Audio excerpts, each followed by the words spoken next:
Page 635. Lord Brahma continued, those two principal doorkeepers of the personality of Godhead have now entered the womb of Diti, the powerful semen of Kashyapa Muni, having covered them.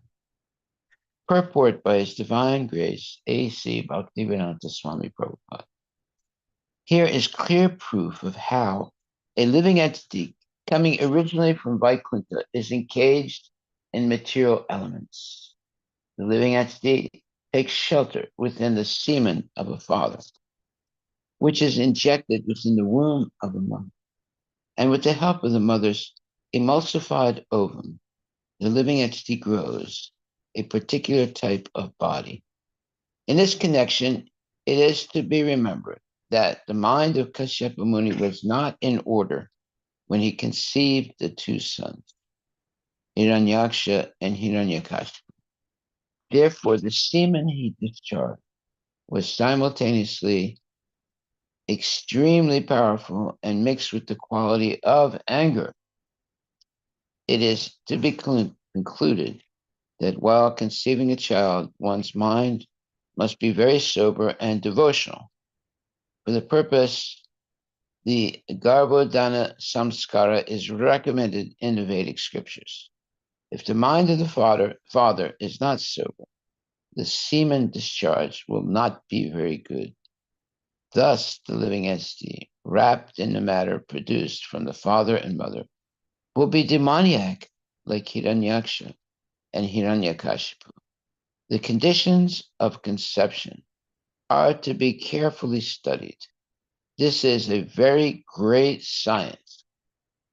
Srila Prabhupada Ki Jai. So, if we want to have good population in the world, people should perform the Garbhodana Sanskar before they engage in illicit sex. Well, it's not illicit sex, before they engage in sex. However, most people are engaging in illicit sex and they have children born like demons, not behaving nicely, being not able to focus on anything. They just create a lot of disruption in the house and in life. So there's a science to how to produce children or how to have children. And at the moment of conception, the consciousness of the mother and the father should be at least in the mode of goodness and in the most auspicious way in the mode of transcendental goodness by chanting Hare Krishna. So nowadays, the Garbhodana Samskar is not being done, but Prabhupada explained to the devotees, you don't have to do that. But if you want a child, first you chant 50 rounds, husband and wife together. Hare Krishna, Krishna, Krishna, Hare Hare, Hare Ram, Ram Ram. And you bathe, have clean clothes on, and you chant 50 rounds together. And then you can try to have a child. And hopefully the consciousness of the father and the mother are both in a mode of goodness. And there's a good chance that will be if they both chant 50 rounds before they attempt to have the child. So there's different qualities of semen. And Prabhupada in his purport says that here is clear proof of how a living entity coming originally from the Vaikuntha Loka is engaged in material elements. The living entity takes shelter within the semen of a father, which is injected within the womb of a mother. And with the help of the mother's emulsified ovum, the living entity grows a particular type of body. In this connection, it is to be remembered that the mind of Kashyapa Muni was not in order when he conceived the two sons, Hiranyaksha and Hiranyakashipu. Therefore, the semen he discharged was simultaneously extremely powerful and mixed with the quality of anger. It is to be concluded that while conceiving a child, one's mind must be very sober and devotional. For this purpose, the Garbhodana Samskara is recommended in Vedic scripture. If the mind of the father is not so, the semen discharge will not be very good. Thus, the living entity wrapped in the matter produced from the father and mother will be demoniac, like Hiranyaksha and Hiranyakashipu. The conditions of conception are to be carefully studied. This is a very great science. Well, of course it is. it, the whole, let's say, uh, the whole uh, society is going to depend on the quality of the children. And if the mother and father are both in the modes of ignorance at the moment of conception, they're not going to have good children. They're going to have children that are always a nuisance and make trouble. So in the Srimad Bhagavatam, Canto 3, Chapter 31, uh, which is entitled Lord Kapila's Instructions on the Movements of the Living Entity. And it says there, the personality of God has said, under the supervision of the Supreme Lord, and according to the result of his work, the living entity, the soul, is made to enter into the womb of a mother through a particle of male semen to assume a particular type of body. Purport by Srila Prabhupada. As stated in the last chapter, after suffering different kinds of hellish conditions, a man comes again to the human form of body. The same topic is continued in this chapter. In order to give a particular type of human form to a person who has already suffered hellish life, the soul is transferred to the semen of a man who is just suitable to become his father. During sexual intercourse, the soul is transferred through the semen of the father into the mother's womb in order to produce a particular type of body. This process is applicable to all embodied living entities, but it is especially mentioned for the man who was transferred to the Andatamisra hell after suffering there, when he who has had many types of hellish bodies, like those of dogs and hogs, is to come again to the human form. He is given the chance to take his birth in the same body, in the same type of body from which he degraded himself to hell. Everything is done by the supervision of the Supreme Personality of Godhead. Material nature supplies the body, but it does so under the direction of the Supersoul. It is said in the Bhagavad Gita that a living entity is wandering in this material world on a chariot made by material nature. The Supreme Lord, as Supersoul, is always present with the individual soul.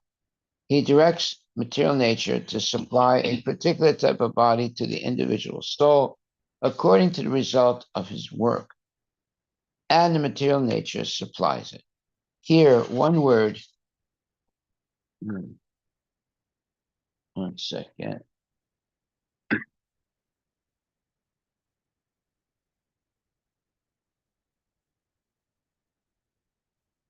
Here, one word, Reta Kanashraya, is very significant because it indicates that it is not the semen of the man that creates life within the womb of a woman. Very important point.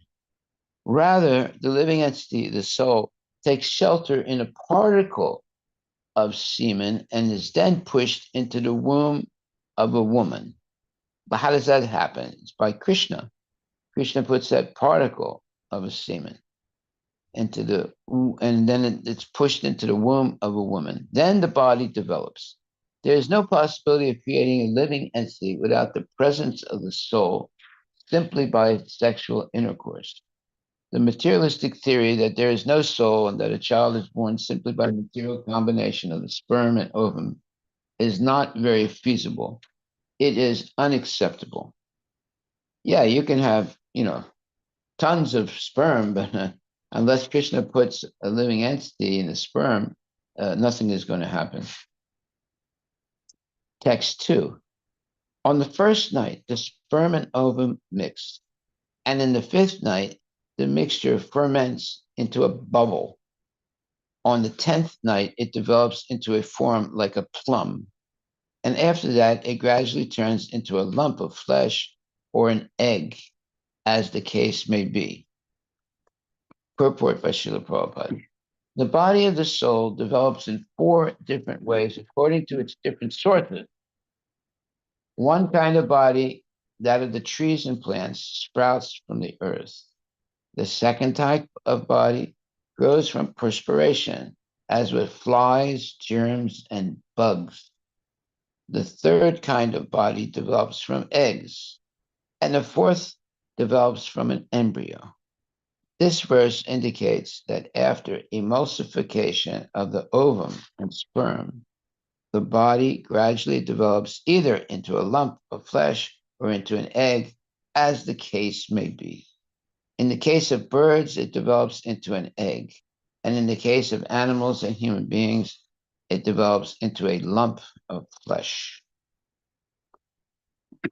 So this is from the Lord Kapila's Instructions on the Movements of Living Entities, chapter 31, Srimad Bhagavatam, Canto 3.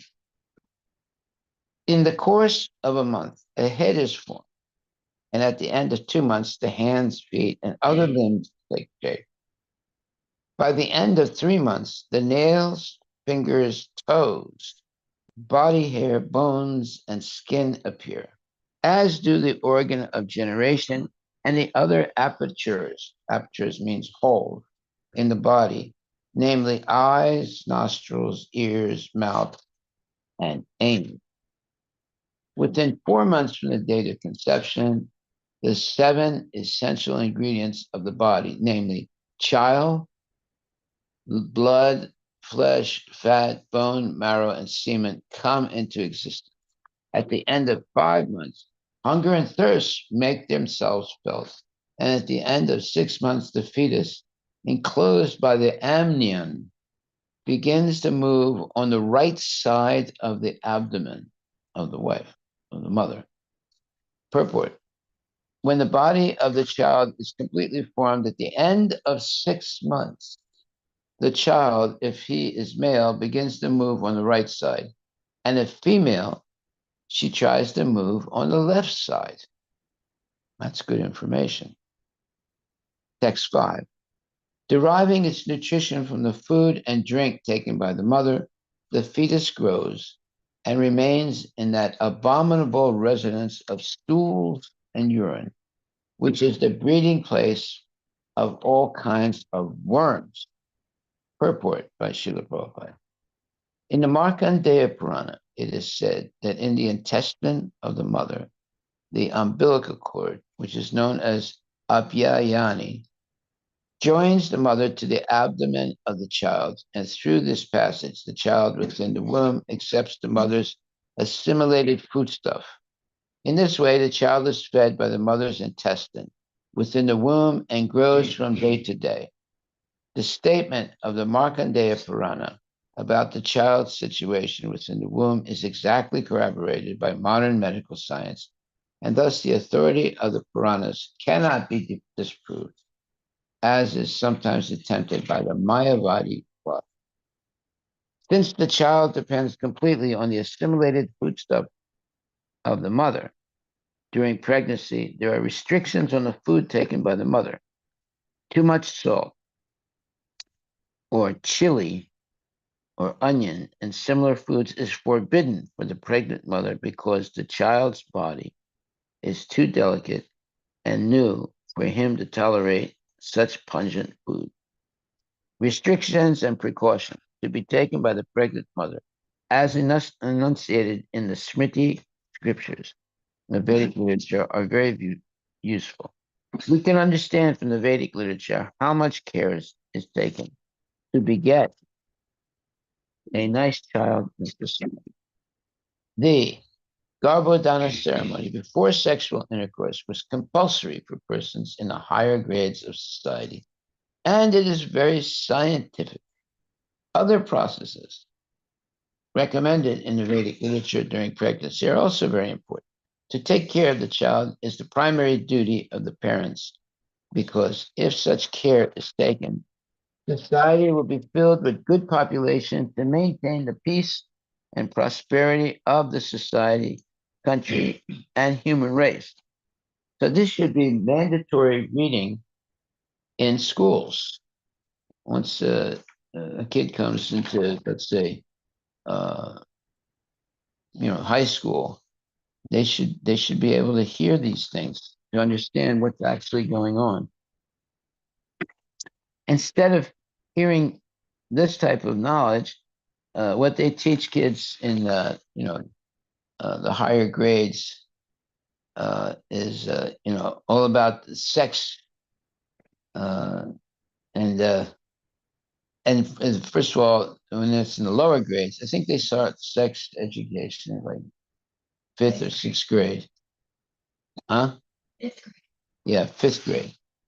Yeah, and that's to have the permission from the parents, and they learn all kinds of nonsense things. But this is what they should learn. What I'm reading right now. This is uh, Srimad Bhagavatam, Canto 3, and chapter 31. This should be studied in school, not the nonsense things that they study. Okay, so it says, uh, bitten again and again all over the body by the hungry worms in the abdomen itself, to the abdomen of the mother. The child suffers terrible agony because of his tenderness.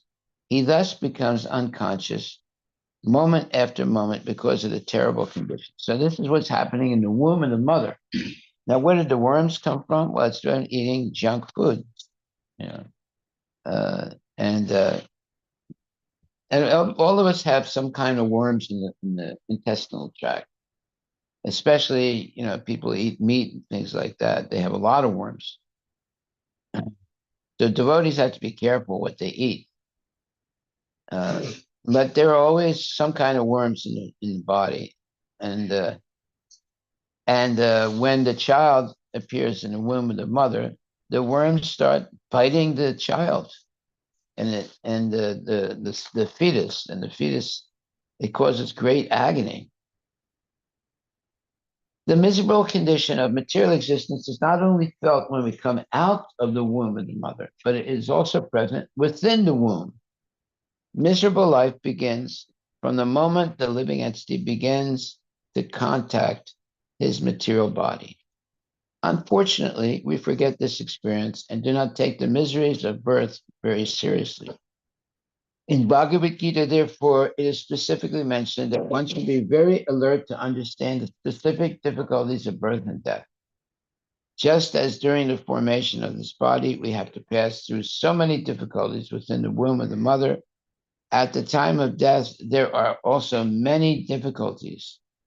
As described in the previous chapter, one has to transmigrate from one body to another, and the transmigration into the bodies of dogs and hogs is especially miserable. But despite such miserable conditions, due to the spell of Maya, we forget everything and become enamored by the present so-called happiness, which is described as actually no more than a counteraction to distress. In other words, the happiness people derive by sense gratification is nothing compared to the happiness one derives by Krishna consciousness. But they take this very low level sense gratification, so-called happiness, and uh, they miss the whole purpose of human life.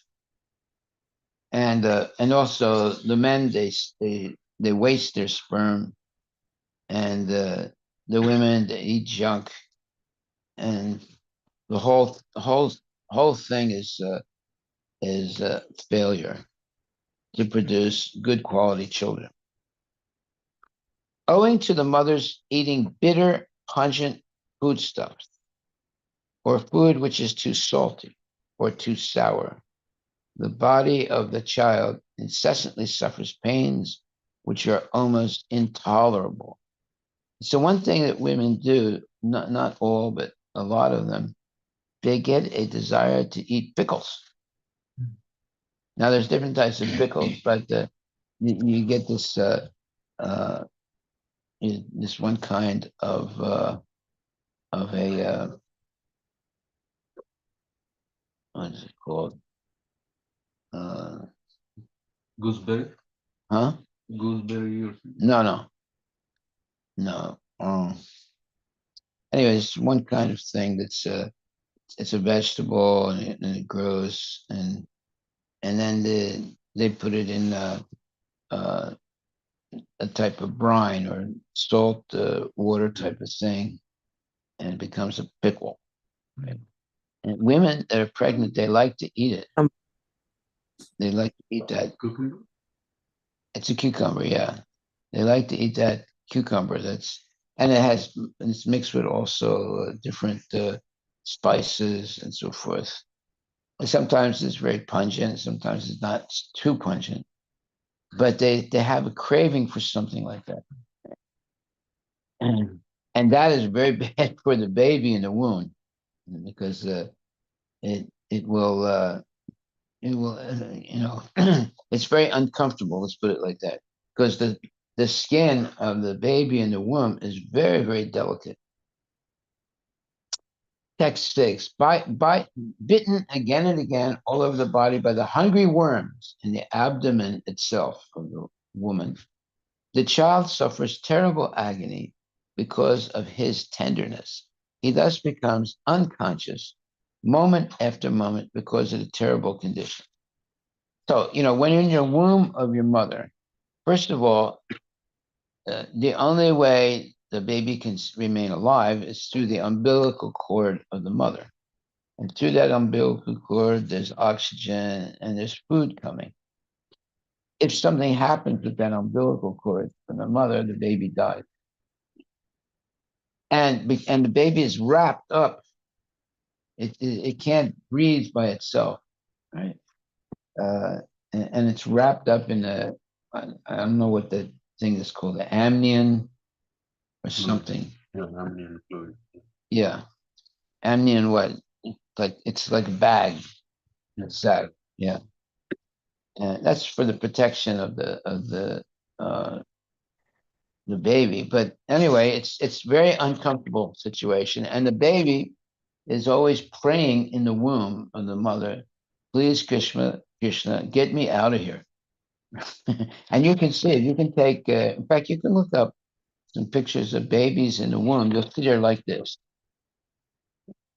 you know, because they're actually praying to Krishna, please get me out of. And also, they're being bitten by hungry worms in the abdomen of the mother. And the child suffers terrible agony because of his tenderness. He thus becomes unconscious moment after moment because of the terrible condition. Purport. The miserable condition of material existence is not only felt when we come out of the womb of the mother, but is also present within the womb. Miserable life begins from the moment the living entity begins to contact his material body. Unfortunately, we forget this experience and do not take the miseries of birth very seriously. In Bhagavad Gita, therefore, it is specifically mentioned that one should be very alert to understand the specific difficulties of birth and death. Just as during the formation of this body, we have to pass through so many difficulties within the womb of the mother, at the time of death, there are also many difficulties. As described in the previous chapter, one has to transmigrate from one body to another, and the transmigration into the bodies of dogs and hogs is especially miserable. But despite such miserable conditions, due to the spell of Maya, we forget everything and become enamored by the present so called happiness, which is described as actually no more than a counteraction to distress. Yeah. So, when you become a dog or a hog after having a human body. And you become a dog or a hog because of not using your human body correctly to go back to Godhead. You use it only for sense gratification. Life is terrible. I don't know if you ever go to India, you'll see there are a lot of wild dogs there, and they're fighting all night long. Yeah. You know, you can hear them fighting, and they have a terrible life. You know, and then you see one dog, you know, like half or almost all of his body, the hair has been taken off and full of itching and you know, just a horrible condition. You know, and they're suffering, they're always scratching themselves, and you know, you can see the life of a dog is not really good. Right? And the same dogs, sometimes Hindus now or Indians, they uh, they buy these dogs, right? And they take care of them, right, in the house. And sometimes they let them sleep with them in the bed. And then what happens is all the worms and germs in the anus of the dog goes into the bed. They actually sleep with the dog, right? And then all those germs come into the bed and then attack the human being also. The people are so crazy, you know. They don't realize what's happening. And they get diseases from that. The dog is very contaminated. Yes. And dog has become best friend. Is there a historical anything from scriptures? No, it's nonsense. Nonsense. Yeah. Dog is man's best friend, and cow is man's food. It should be the opposite. The cow should be your best friend, and you should eat the dog. You know, why do they want to eat the cow? They should eat dogs. You see, everything is backwards. One time, Prabhupada was in the back seat of this car, and I was in the front seat. I wasn't driving; someone else was driving. And he said, he went like this. He said, the uh, the karmis. He said, everything is backwards. You do everything backwards. Everything wrong. Here, Maharaj, I have few friends. I was surprised how much they are attached to the dog when they Oh, were yeah. describing. Yeah. I was like, I know they are attached, but when they were describing how my dog do this, that, every action, they sit next to me when I'm working for the office, and they know my like routine and they follow me like so deep detail, and I was surprised. Glorification of dog. I know some devotees. Surprised. I know some devotees like that. Have a dog. So looks like Maharaj, like if you really want to be born as a dog, you should at least have a prayer to be born in US. Why? Because at least here the dogs are taken care in India, like all the street dogs. Yeah, no, you have wild dogs here also. Uh, they're usually hunted and Hmm. and you know, put to sleep. Yeah, the life of a dog is not good. My father's village. We went there and Don't put your finger in your mouth. I scared the dogs away that wanted to come to the house. Into the house. They wanted to eat something. They were hungry. Yeah. Yeah. Well, you see, in India, or at least before, they would never let the dog come in the house. Yeah. Now, even in India, The villages also, Maharaj. they let the dog come in the Start house. petting. Huh? The villages now it's becoming a trend. Yeah. They start petting. Yeah. And not only that, when they're eating, they let the dog come right up to the table where everyone's eating, and then they'll give some food to the dog, right? And when the dog gets the food, you know, also licks the finger of the person, you know. Yeah. It's all very, very, very unclean. They feed one of the small dogs. They like their lap and like a kid. I was like surprised that they were feeding like this, like it's a small baby. Unbelievable. That's what they're going to think of at the moment of death. Dog. Exactly. Because they're spending so much time with the dog. They have to take the dog out. And if you have your dog in the United States, when a dog passes stool, you have to clean it. So what they do is they get these plastic bags, right? So they put it on backwards, the plastic bag on their hand. And when the dog passes stool, they have to pick it up. Yeah. Then they adjust the bag, and then they can hold it like this. So basically, the dog is, the king, and they're the Sudra, serving the king. It's it's amazing. It's just amazing. Sometimes you see, a lady might have like four dogs. And she's got four dogs on a leash, and she's walking. And just imagine what the home is like. I knew this one devotee lady. She bought a dog. So she invited me to her home once. So I went to the home. As soon as I entered, I told her, I said, it smells just like a dog here. And she said, I don't smell anything. No, because they get used to the smell. But it smells like a dog, like it stinks, They think it's normal. So this was the danger, they don't realize all these things. And what's going to happen, it takes a lot of care for a dog, and it's expensive. Sometimes the dog gets sick. They have, and the veterinarian has to do an operation to save the life of the dog. It can cost $10,000, $5,000 to $10,000 for that operation, and they pay the money. Yeah.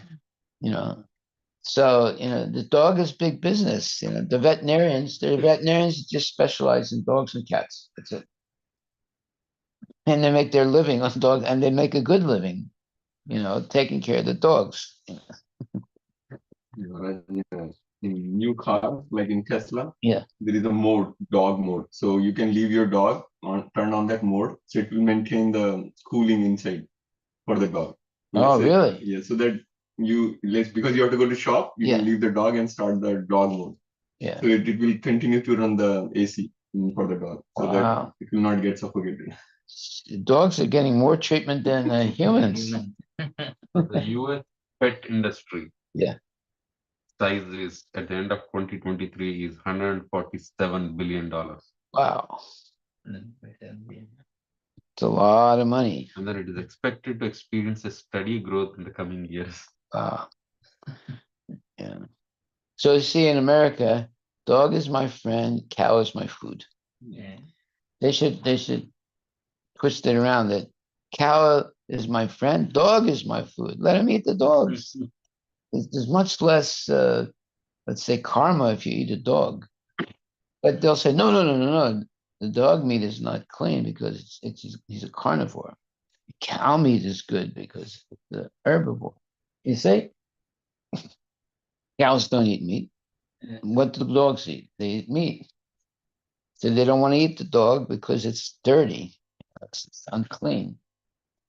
They know that, but yet they keep the dog in the house. And very, very strange things are happening in the world, all because of ignorance. In India's market size for pets is 10 billion now. Wow. It's starting to pick up there. Oh, the Indians are catching up to the Americans. Yeah. They're going to surpass the Americans soon. Catch into the trend. Once they catch Maharaj, they surpass everyone in India. Just in the beginning, it takes time. Now, wait a minute. Some dogs are very expensive. Some dogs are extremely expensive, especially you get the little chihuahuas. Why don't you look up the 2 hours. chihuahua? Yeah, look up the price of a chihuahua.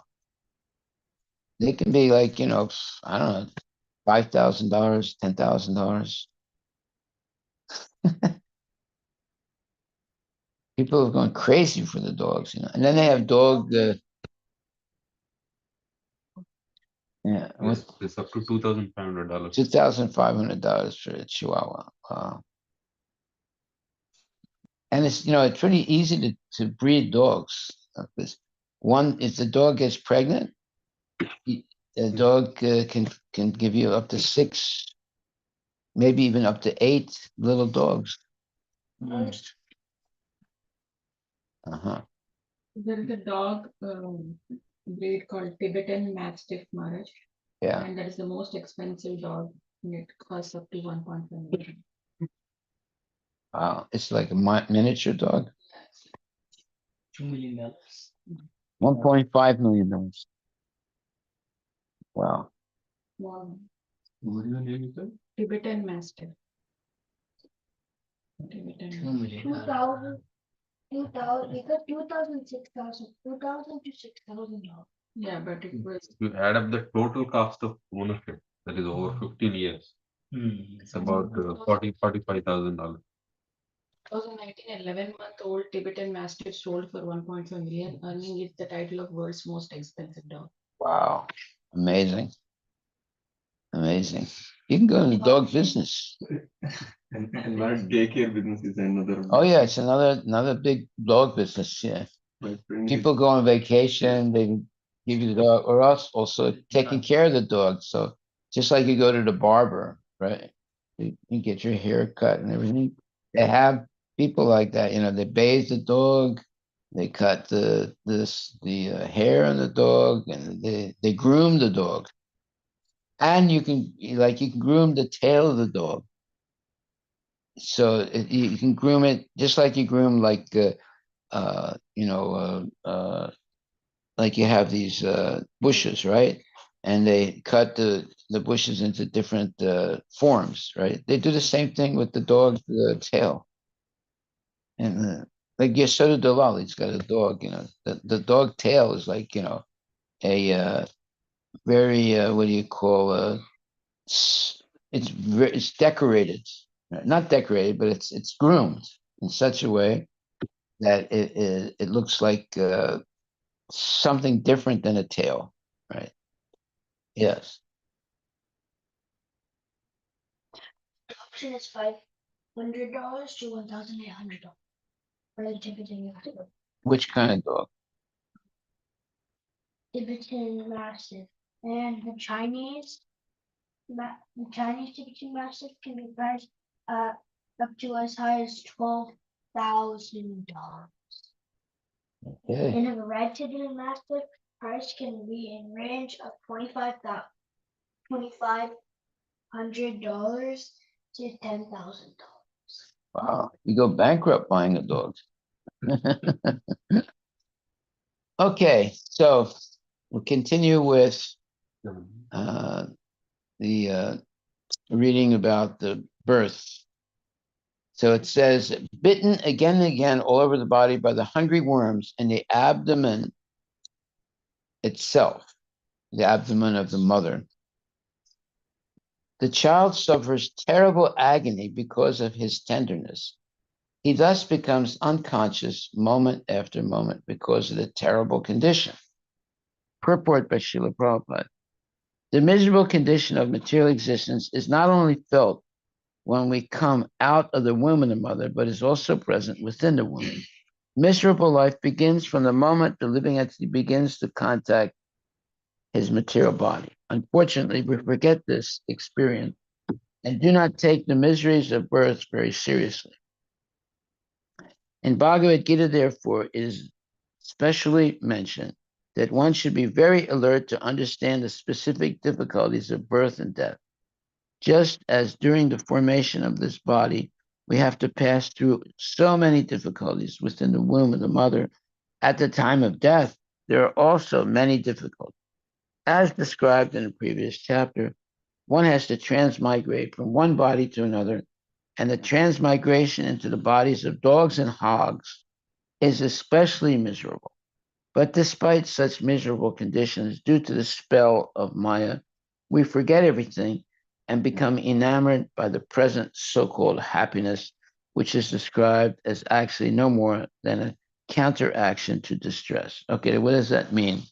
Counteraction to distress. So it's like this.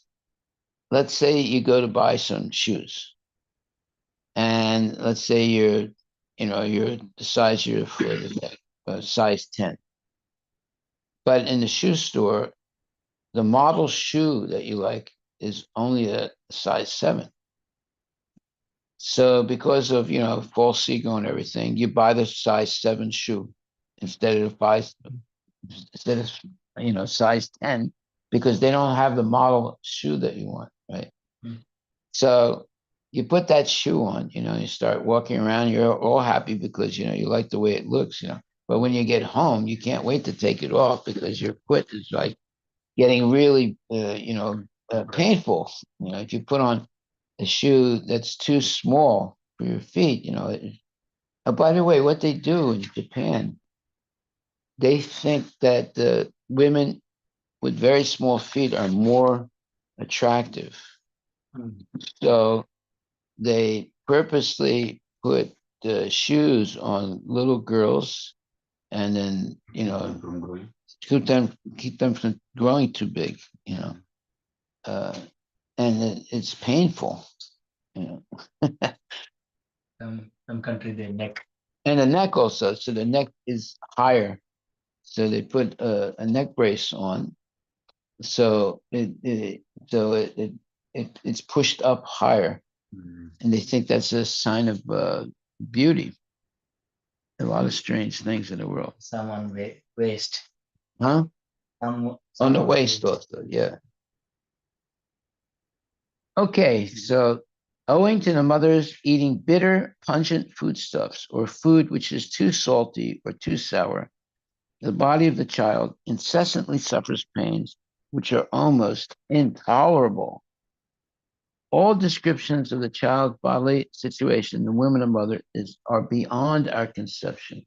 It is very difficult to remain in such a position, but still the child has to remain because his consciousness is not very developed. The child can tolerate it. Otherwise, he would die.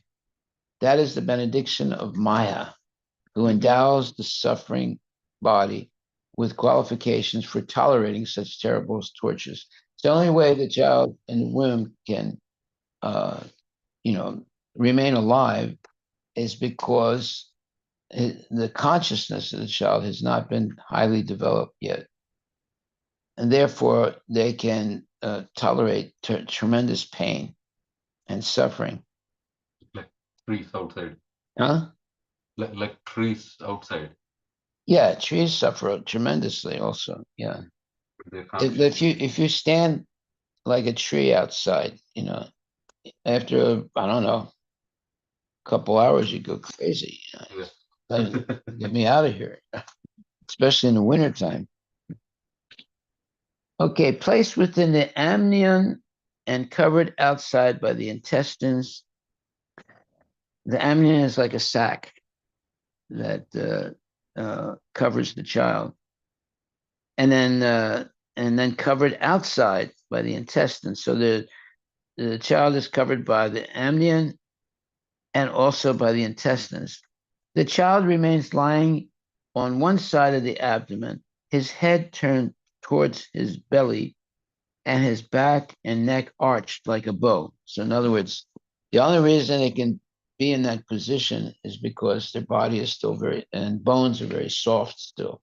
Otherwise, a human, more, a human being, it would cause, I mean, a person outside of the womb, it would cause tremendous pain to be arched like that. If a grown man was put into such a condition as the child within the abdomen, completely entangled in all respects, it would be impossible for him to live even for a few seconds. Unfortunately, we forget all these sufferings and try to be happy in this life, not caring for the liberation of the soul from the entanglement of birth and death. It is an unfortunate civilization in which these matters are not plainly discussed to make people understand the precarious condition of the material existence. The child thus remains just like a bird in a cage without freedom of movement. At that time, if the child is fortunate, he can remember all the troubles of his past 100 births. Wow, 100 births he can remember. And he grieves wretchedly. What is the possibility of peace of mind in that condition? Purport. After birth, the child may forget about the difficulties of his past lives. But when we are grown up, we can at least understand the grievous tortures undergone at birth and death by reading the authorized scriptures like Srimad Bhagavatam, which is what we're doing right now. If we do not believe in the scriptures, that is a different question. But if we have faith in the authority of such description, then we must prepare for our freedom in the next life. That is possible in this human form of life. One who does not take heed of these indications of suffering in human existence is said to be undoubtedly committing suicide. It is said that this human form of life is the only means for crossing over the nescience or ignorance of Maya or material existence. We have a very efficient boat in this human form of life, and there is a very efficient expert captain of the boat and the spiritual master. The scriptural injunctions are like favorable winds. If we do not cross over the ocean of ignorance of material existence in spite of all these facilities, then certainly we are all intentionally committing suicide. Well, so he's giving these, examples. So he's saying that the human form of the body is like a very efficient boat, and there's a very expert captain, spiritual master, and the scriptural injunctions are like favorable winds. So therefore, you have a boat, and you have a captain of the boat, which is spiritual master, and the boat is the body of the human being, and the captain of the boat is a spiritual master, and the spiritual injunctions or spiritual books, like what we're reading now, are the favorable winds that help us navigate the boat properly to cross the ocean of material suffering.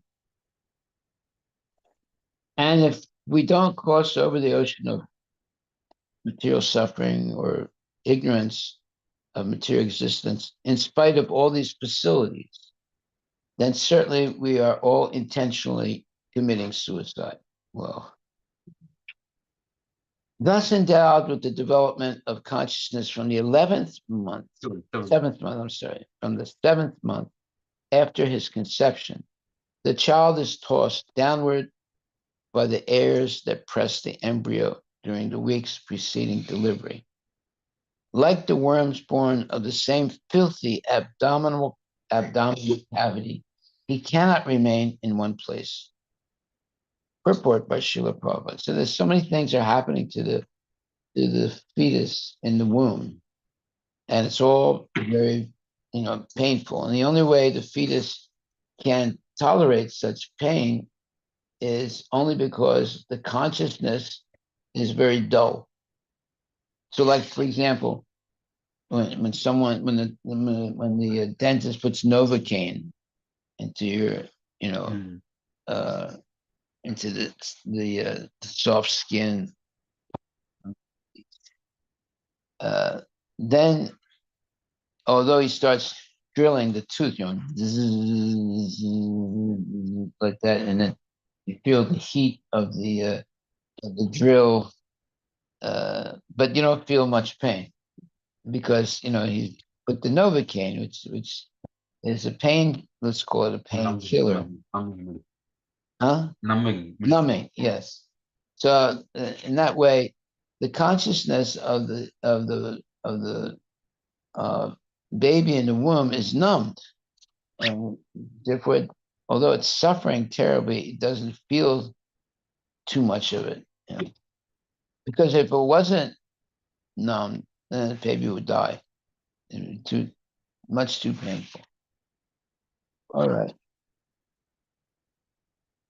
Thus endowed with the development of consciousness from the 7th month after his conception, the child is tossed downward by the airs that press the embryo during the weeks preceding delivery.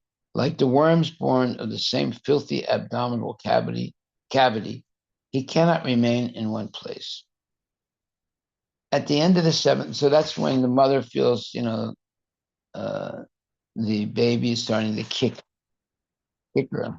So if it's a boy, he kicks her on one side. If it's a girl, he kicks her on the another side. And it's uncomfortable, right? It's very uncomfortable for the wife, the mother. At the end of the 7th month, the child is moved by the bodily airs and does not remain in the same place, for the entire uterine system becomes slackened before delivery. The worms have been described here as Sudara. Sudara means born of the same mother. So that means the child is born of the same mother and the worms are born of the same mother. Since the child is born from the womb of the mother, and the worms are also born of fermentation within the womb of the same mother, under the circumstances, the child and the worm are actually brothers. We are very anxious to establish universal brotherhood among human beings, but we should take into consideration that even the worms are our brothers. What to speak of other living entities? Therefore, we should be concerned about all living entities. Interesting point. The living entity in this frightful condition of life, bound by 7 layers of material ingredients, prays with folded hands, appealing to the Lord who has put him in that condition. So sometimes they take an X-ray of the child in the womb, and they see that the child is like this, basically the child is praying, "Get me out of here, please, Krishna. I can't stand this anymore. It's driving me crazy." Yeah. The living entity in this frightful condition of life, bound by 7 layers of ingredients, prays. Okay. The human soul says, "I take shelter of the lotus feet of the Supreme Personality of Godhead, who appears in his various eternal forms and walks on the surface of the world. I take shelter of him only, because he can give me relief from all fear, and from him I have received this condition of life, which is just befitting my impious activities." So, taking birth in the womb is actually a type of hellish existence due to the living entity's sinful activities in previous lives. You didn't read the Purpose of X11. Oh, I didn't? Okay. It is said that when a woman is having labor pains, she promises that she will never again become pregnant and suffer from such a severely painful condition. Similarly, when one is undergoing such surgical operation, he promises that he will never again act in such a way as to become diseased and have to undergo medical surgery. Or when one falls into danger, he promises that he will never again make the same mistake. Similarly, the living entity, when put into a hellish condition of life, prays to the Lord that he will never again commit sinful activities and have to be put into the womb for repeated birth and death. In the hellish condition within the womb, the living entity is very much afraid of being born again. But when he is out of the womb, when he is in full life and good health, he forgets everything and commits again and again the same sins for which he was put into that horrible condition of existence. Yes. So, okay, text 12. The human soul says, "I take shelter of the lotus feet of the Supreme Personality of Godhead, who appears in his various eternal forms and walks on the surface of the world. I take shelter of him only, because he can give me relief from all fear. From him, I have conceived this condition of life, which is just befitting my impious activities." Purport. The word kalak Karana Ravindam refers to the Supreme Personality Godhead, who actually walks or travels upon the surface of the earth. For example, Lord Ramachandra actually walked on the surface of the world, and Lord Krishna also walked just like an ordinary man.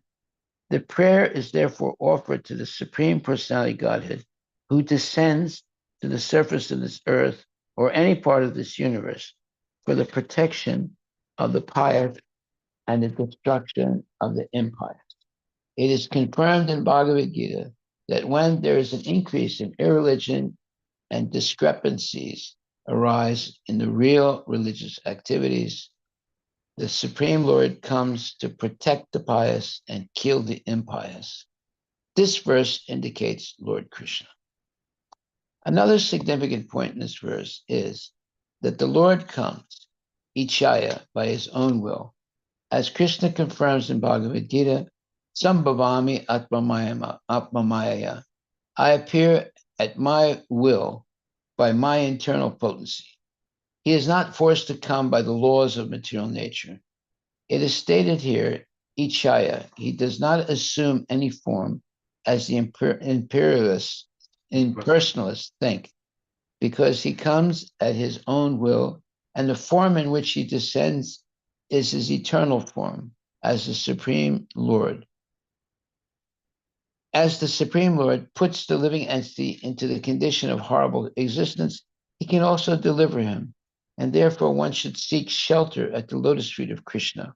Krishna demands, give up everything and surrender unto me. And it is also said in Bhagavad Gita that anyone who approaches Krishna does not come back again to accept a form in material existence, but goes back to Godhead, back home, never to return.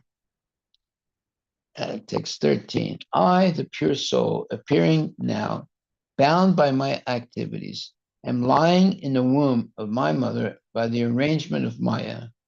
I offer my respectful obeisances unto him who is also here with me, but who is unaffected and changeless. He is unlimited, but he is perceived in the repentant heart. To him, I offer my respectful obeisances. So the repentant heart means when you're suffering like this, sometimes the living entity realizes I'm suffering because of the sins I committed, and now I want to repent, meaning I want to, I recognize that I committed these sins. I'm very sorry I did it. And the result of it is that I'm suffering. Okay. As stated in the previous verse, the Jiva soul says, I take shelter of the Supreme Lord. Therefore, constitutionally, the Jiva soul is the subordinate servitor of the Supreme Soul, the personality of Godhead. Both the Supreme Soul and the Jiva soul are sitting in the same body as confirmed in the Upanishads. They are sitting as friends, but one is suffering and the other is aloof from suffering. In this verse, it is said, Visudam avikaram akanda bodham. The super soul is always sitting apart from all contamination. The living entity is contaminated and suffering because he has a material body. But that does not mean that because the Lord is also with him, he also has a material body. He is avikaram, changeless. He is always the same supreme. But unfortunately, the Mayavadi flux, because of their impure hearts, cannot understand that the Supreme Soul, the Super Soul, is different from the individual soul. It is said here, Atap Yamana Hridaye Vastitam. He is in the heart of every living entity, but he can be realized only by a soul who is repentant, who acknowledges the sins that they have done and feels sorry for it. The individual soul becomes repentant that he forgot his constitutional position, wanted to become one with the Supreme Soul, and tried his best to lord it over material nature. He has been baffled, and therefore he has repented. At that time, supersoul, or the relationship between the supersoul and the individual soul is realized. It is confirmed in Bhagavad Gita, after many, many births, the knowledge comes to the conditioned soul that Vasudeva is great. Vasudeva Sarvamiti. He is master and he is Lord. The individual soul is the servant, and therefore he surrenders unto him. At that time, he becomes a Mahatma, a great soul. Therefore, a fortunate living being who comes to this understanding, even within the womb of his mother, has his liberation assured.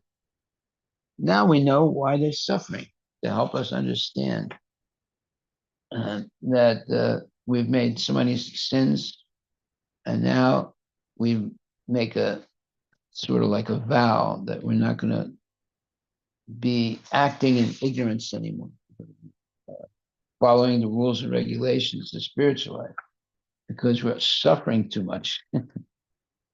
Okay, we'll stop right there, and we'll read the rest of this tomorrow. Any questions, comments, etc.? Any questions, comments online?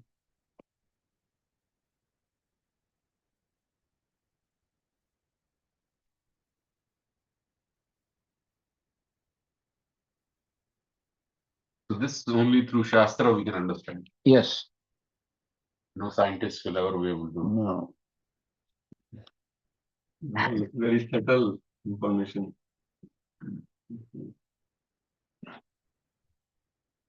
Most of the scientists don't believe in God, so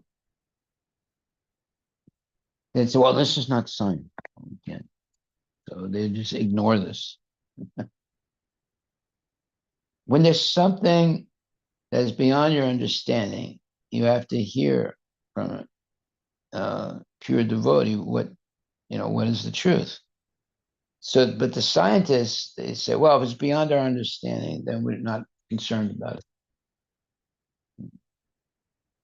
They just ignore it. And that's called ignorance. And they suffer unnecessarily. Okay, all glories to Prabhupada. Thank you very much. Hare Krishna. Hare Krishna.